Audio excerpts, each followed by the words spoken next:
for is simplifying out what we do. What's the easiest way of doing it?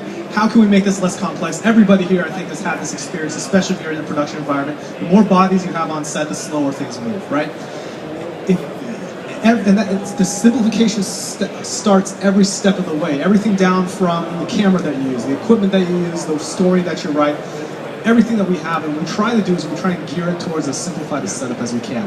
The way we can think of it is that film sets are they're basically slowed down by gravity, in that everything that you have weighs something, whether it's somebody's body or a piece of equipment, and the more heavy your film set is, the harder it is to move, the harder it is to do a turnaround, everything slows down. So whereas the common logic will be, if you add more people at a job, you can make it go faster. It seems to be more usually the case is that you can make lighter equipment and then less people to get the same amount of work done, you can move much faster when you're doing it. And so that's a lot what Light Panels allows us to do. And so the end of last year, we had a chance to use Light Panels in a more traditional production environment. We shot a feature-length web series entitled Video Game High School. It is just as hilarious and cheesy as the title may suggest.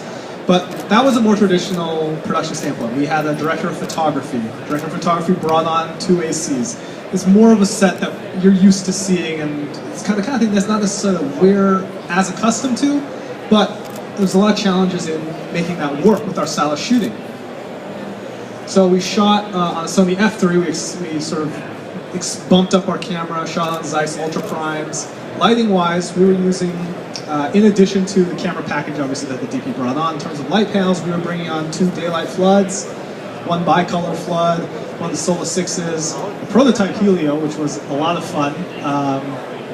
These are all good soft sources, and a Micro Pro. And the Micro Pro gets used a lot as like this documentary sort of light. They just throw it on top. But the Micro Pro saved us on the last day of shooting. We were in the middle of an iron mine, in the middle of nowhere, and we were like, okay, sunsets at 6 o'clock. This will be great.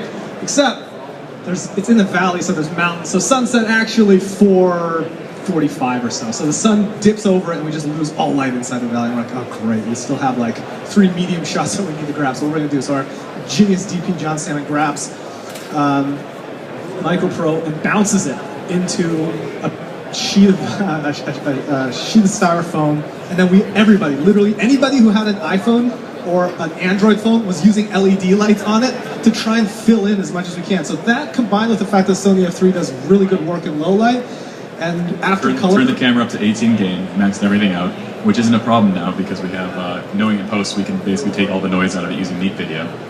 So in that scenario, with that completely screwed in any other scenario, also when we were out there, no generator or anything, we're out there and we were able to save it with color correction and the tools that we had on hand. And the fact that this place is 3 hours out of LA, I can't, do the math in your head as to how much that's worth, being able to get the last 4 shots of your day with what you have on hand. This was